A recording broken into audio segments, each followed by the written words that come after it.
This is Providence Television International, the game changer.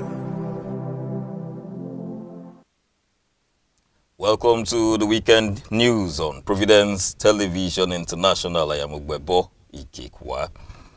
Retired military officers, human rights activists, lawyers, and other concerned Nigerians have expressed outrage as they condemned the reintegration of repentant terrorists into the society by the federal government after undergoing 6 months of de-radicalization and vocational training. The federal government announced on Thursday that 744 former terrorists will be reintegrated following their graduation from the de-radicalization, rehabilitation, and reintegration camp under Operation Safe Corridor. While military authorities described the exercise as a strategic intervention to dismantle religious extremism, concerned citizens see it as a ploy for insurgents to gather intelligence, infiltrate security agencies, and escape justice.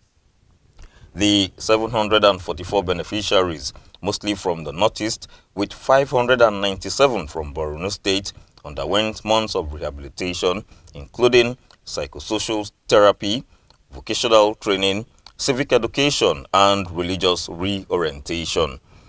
There were also foreign nationals from Chad, Niger, Cameroon, and Burkina Faso, emphasizing the transnational nature of the insurgency Nigeria is presently faced with.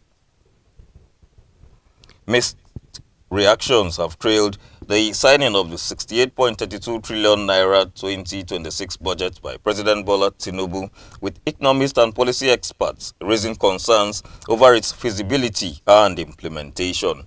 Most economists warned that the size of the budget is unrealistic, stressing that the federal government will struggle to meet half of the projected expenditure, which potentially will lead to increased borrowing.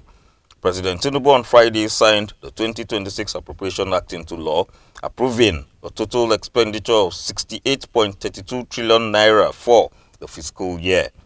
He commended the National Assembly for the swift passage of the budget and reiterated his administration's commitment to fiscal reforms, revenue generation, and investments aimed at economic growth, job creation, and social protection. The 2026 appropriation is the largest in Nigeria's history, coming amid foreign exchange unification, fuel subsidy removal, and tax reforms introduced through the 2025 Tax Reform Act. The International Monetary Fund has warned that Nigerians will face tougher economic conditions as rising food and transportation costs continue to squeeze household incomes. The IMF also raised concerns about Nigeria's debt burden, even as crude oil prices surged above $113 per barrel in the international market, offering potential gains for government revenue. IMF Director of the African Department, Abibi Selassie, disclosed this at a press briefing on the economic outlook for sub-Saharan Africa. He emphasized that whether Nigeria borrows internally or externally, the most important factor is to keep the level of debt as manageable as possible relative to debt servicing capacity.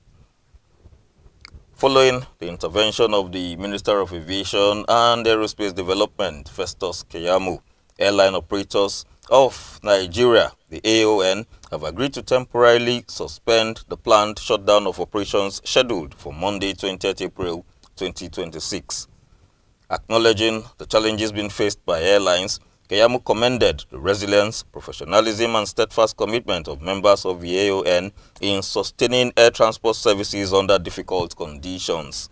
He added that concerns raised by the airlines have received the full attention of the federal government and that immediate steps will be taken to address the issues. The AON in a statement disclosed that the planned shutdown was temporarily called off pending the outcome of the meeting called by the minister, which is scheduled to take place on Wednesday, April 22nd, 2026, to allow for dialogue with a view to possibly finding a lasting solution.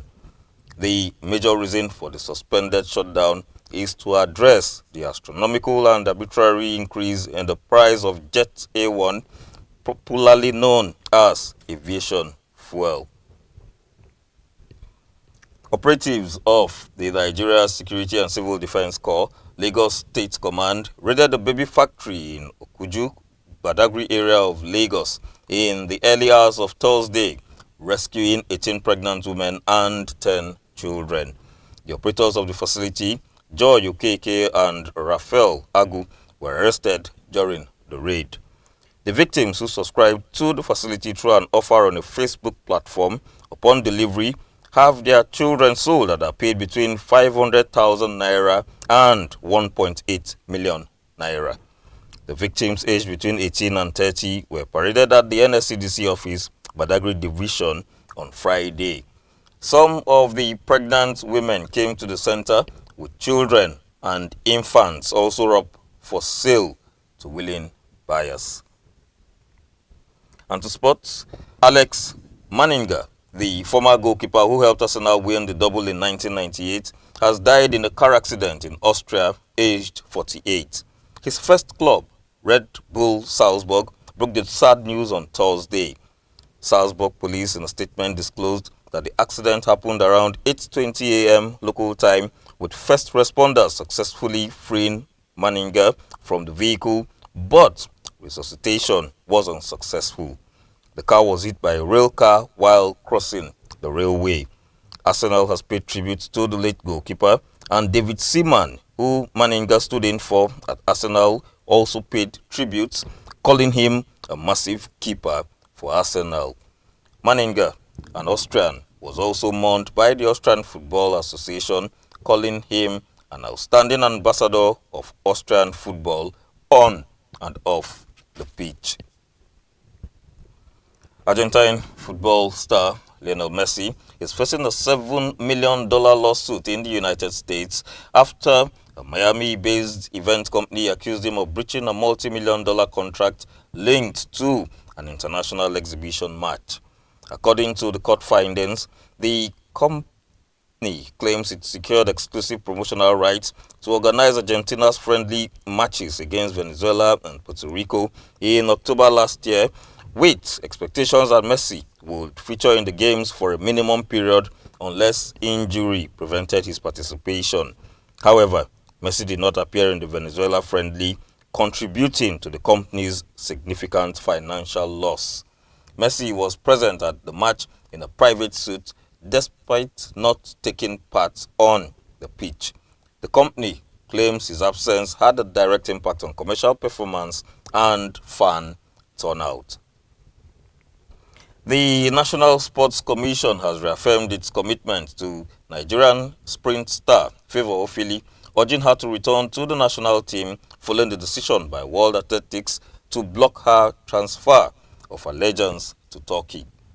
The ruling, delivered by the World Athletics Nationality Review Panel on Thursday, rejected an application by Turkey Athletics Federation to switch Ofili's nationality, citing concerns over the integrity of international competition and coordinated recruitment of athletes across multiple countries. The Director General of the NSC, Bukola Olopade, on Friday stressed that Nigeria remains fully supportive of the athlete and is ready to provide the necessary backing to help her succeed at the highest level. And now to the exchange rate. One United States dollar is equivalent in naira is 1,369, 1 euro 1,610, 1 British pound 1,850, and the Canadian dollar presently stands at 999 naira, while the Australian dollar stands at 981 naira. And that's the weekend news on Providence Television International. Thanks for watching. Please stay tuned.